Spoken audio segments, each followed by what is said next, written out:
Hello and welcome to the official Tshwane Derby preview, proudly brought to you by Soccer Betting News. I'm your host Tshwane, and with me in studio today is football analyst Mogale Sateche. It's a shooby. Thank you so much, Desh, for welcoming me. Shot. Mo, firstly, let's actually unpack the Soweto Derby. What did you make about that performance from both Kaizer Chiefs and Orlando Pirates? Ooh, from the comments that I saw from the comments that we saw from the spectators all over the world, football analysts, players, this has to be one of the most exhilarating and good derby that we have had in the past 10 years. I think that type of derby, we had it in the season 2010-11, where Benny McCarthy was playing for Orlando Pirates, and it was a 5-goal thriller in that game, and we came back and witnessed that another 5-goal thriller in this derby. It was a very exciting game, full of excitement, full of goals, full of crazy moments, full of beautiful and sad moments, full of moments where you would go like, wow, why did that happen, and so forth. And, Do you think we're going to have more fireworks in this fixture? SuperSport and Sundowns game is a normal fixture. It's SuperSport 100 fans by the corner, and Sundowns 200 fans by the corner. The both teams plays the drums, and but surely you're being a bit too harsh. I mean, both these clubs played in African football this season. No, man, I'm just joking. I mean, lately we have seen the support from Mamelodi Sundowns growing, and I suspect it's some of the Kaizer Chiefs fans leaving Chiefs going to SuperSport. To Sundowns. Of course, following the footsteps of their former manager, Gavin, of course, made that move. Yeah, so we have seen some Sundowns numbers growing in terms of the spectators, and so I think most of the times what we have witnessed in terms of Sundowns games at Loftus Versfeld, I mean, we must give credit where it's due. We have seen people coming in numbers. We have seen the excitement, especially because Loftus is not far from Tshwane, other Tshwane townships like Mamelodi, Soshanguve. And Sundowns have backed their performances up on the pitch as well. The results speak for themselves, really. Yes, and Atteridgeville as well. So I think it's going to be quite an entertaining game. But what might kill that atmosphere and everything is the timing and the day of the fixture. Yeah. What makes you say that? Do you think that that the Tuesday is not sufficient time for them to prepare? Yeah, midweek fixtures are challenging in terms of expecting numbers from spectators' point of view, because you must understand that it's midweek. People are back from work. Other people, they have night shifts and so forth and stuff. So night shifts are no longer for security officers anymore, but professional people also. They do night shifts in production, in production companies and so forth. So in terms of the movement and the availability of the people, it might be a challenge looking at today's fixture. Yeah. Do you think either side is going to hold their punches? I mean, I'm sure both of them are ready to go though.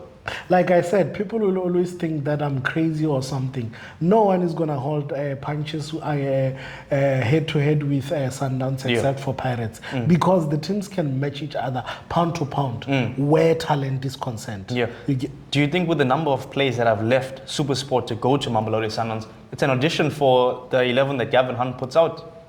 Yes, man. I mean, I have a problem that we have Sundowns, buying every player at SuperSport. Now there are talks around Campbell going to Sundowns. Campbell, of course, left back. Going to Sundowns and so forth. It's not nice. I mean, SuperSport, during Pitso's era and Thomas Marichache's era, we know SuperSport had like plenty of players. Your Teko Modises, your Ricardo Kata, your Siboniso Kaka, the talent was there. Tabo September. You can think of any player that played a very big role in South African football to be where it is. Your Dane Clates, all those players.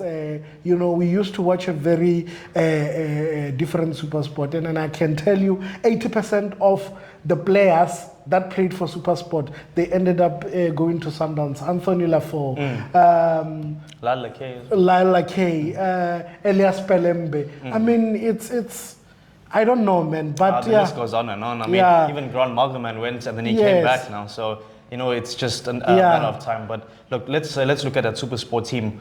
In recent history, they've come into this one on the back of 3 straight draws, 4th on the log.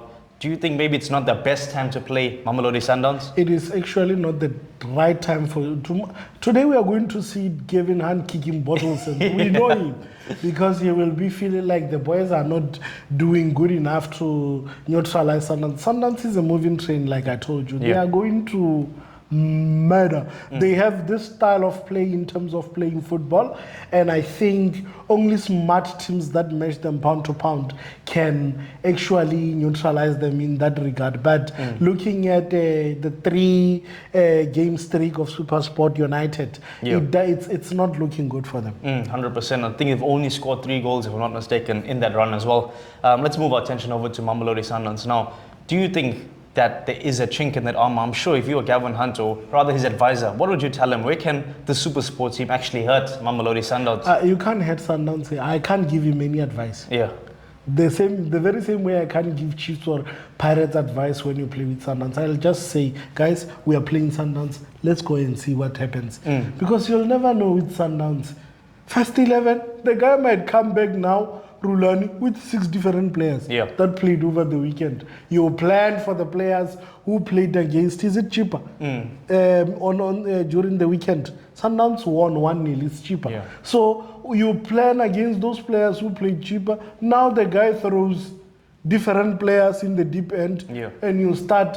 Are you going to start planning while you're on the sideline? Because the game plan didn't go. Tshwane is not there. Today they decided to play Mahema or Mawi. What are you going to do? So when you play Sundowns, you also need to pray very hard that day.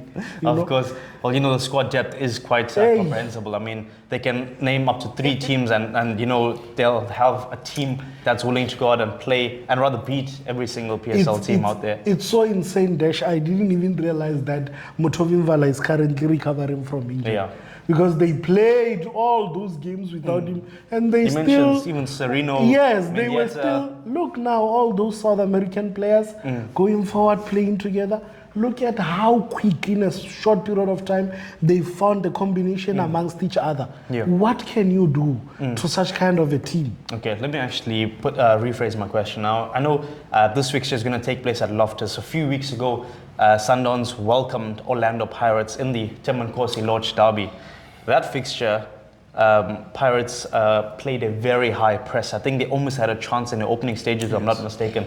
Do you think SuperSport have the legs to play that high intensity pressing game? They can't match Sundowns pound to pound. That's why I'm saying when you speak of Pirates and Sundowns, it's more in terms of talent or players. They match each other pound to pound. Look at the forward players at Pirates.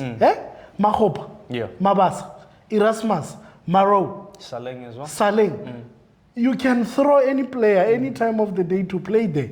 But now at SuperSport, it's not the same. It's not the same. They depend on Bradley Krobler, Sniper, and also Terence Zugamanja. And sometimes Terence Zugamanja, when he's closed down, he's not a player who can rescue you if the supply is not there. So Sundowns, in most cases, what they do when they play with these other Chiefs, they just make sure if their midfield plays from the first minute, if Tshwane gets 10 touches in the first 2 minutes, you don't stand a chance against Sundowns.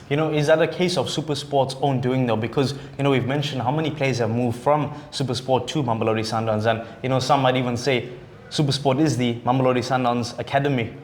I mean, PSL players has got those tendency of moving players. I mean, even Pirates, they benefit a lot from cheaper.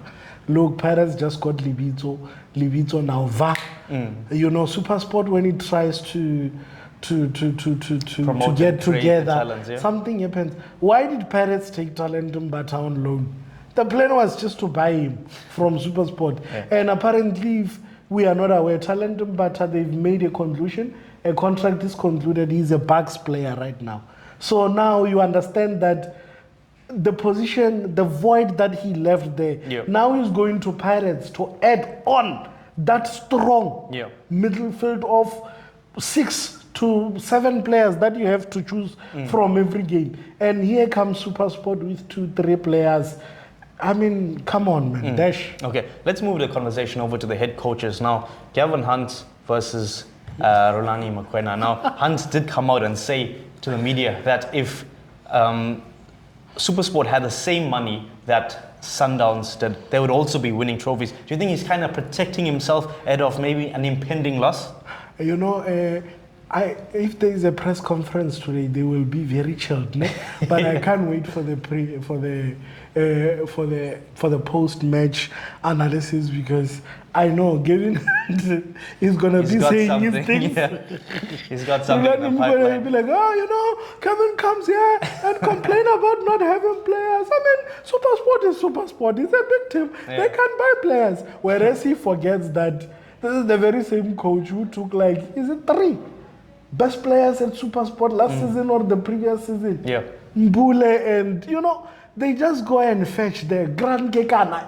It's like Mokwena a feeding seasons scheme, before that, yeah. you know. So, look, the coaches, the way they are at the present moment, I think Rulani has got the upper hand now in terms of where the team is, in terms of what the team has succeeded as managed to achieve this far, and in terms of the team, the results the team has yielded this far. You get my point? So in this case, Rulani 60-40%. Okay, Mo, in closing, give me your prediction and maybe who's going to score if there are going to be some goals. 3-1 Mamelodi Sundowns, and I can't tell you who will be the scorer, because wow, Sundowns will surprise you. Everybody just scores. It's a party. Okay, is it going to be the sniper, Bradley Grobela, to get one for SuperSport? Look, I don't see him penetrating that Sundowns defense to such an extent that he will get one goal on his name. I don't see him on the score sheet. They're going to make sure that they close him down. But yeah, I don't know. Whoever scores at SuperSport, congratulations and good luck to them. But Sundowns, any player, I'm telling you, any player, especially the players that plays from midfield going forward. I mean, your Lodge can score today. I don't know, your Sereno can score today. The possibilities are endless, yes, honestly. there is this unstoppable shot guy who plays in the Mokwena. front, Ribeiro. Oh, Ribeiro. Yeah, Yeah. come on, man. Come on. Okay. What is it that we want to see from that guy? Come on. That thing is a machine. Football fans, you've heard it right here from AFCON specialist Mokhale Sateke and myself, Tshwane. Until next time, don't forget to like this video and let us know in the comments who you think is going to win the game. Cheers. It's a showbiz.